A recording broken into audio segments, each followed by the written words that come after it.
जय शिवराय भावांनो, आज खूप दिवसानंतर माझा सखा युवराज सुरवसे कमी शिवरायांचा मावळा आम्ही आज खूप दिवसानंतर राजगड किल्ल्यावरती आलो.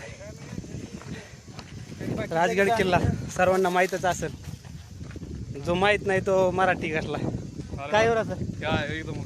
कारण की राजगड ही शिवरायांची आपल्या स्वराज्याची पहिली राजधानी. हा ज्या ठिकाणी शिवाय कसं आहे, देवळात गेल्याशिवाय देव दिसत नाही अशा गोष्टी. ते तर आहेच, परंतु सांगण्याचा आनंद होतो की ज्या ठिकाणी शिवाजी महाराज यांचे 15 वर्षे वास केलेला आहे, 25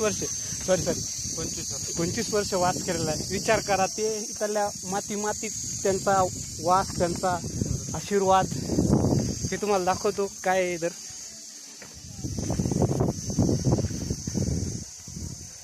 मित्रांनो, हे होतवेळचा प्रवास करून तब्बल 2 ते 2.5 तास प्रवास पायी करून आम्ही थेट चोर दरवाजाने राजगडावरती आलो.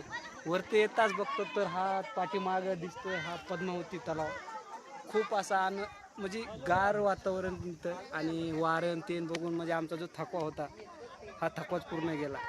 कारण की इथं वातावरण तर आहेच आहे, आणि शिवाजी महाराजांनी जो 25 वर्ष ही राजधानी म्हणून ठेवली होती, तर यांचा सहवास इथं त्यांनी राहिलेले आहेत. त्यांची जो आशीर्वाद, ह्या मातीत त्यांचे लागलेले पाय, ह्यांचा आशीर्वाद आपल्याला मिळून खूप असा आनंद होत आहे. तर ह्या पूर्ण परिसर बघितल्यावरच समजवतो मित्रांनो की इथं किती विशेष आहे आणि किती आत्म्यास आनंद होतो इथं. तर आमचा मित्र युवराज तुम्हाला दाखवतोच आहे जसं व्हिडिओमध्ये. हे पहा पद्मावती तलाव, आणि ह्याच्याच बाजूने आता वरती बुरुजाकडे जाण्यासाठी रस्ता आहे. त्यांना दाखव युवराज, हा पाठीमागचा रस्ता दाखव आपल्याला. त्या रस्त्याने आम्ही आता सरळ वरती जाणार आहोत. तर चालतंय मित्रांनो, चला इथून पुढे बुरुजाकडे जातोय आम्ही. नेक्स्ट व्हिडिओमध्ये तुम्हाला बुरुजाची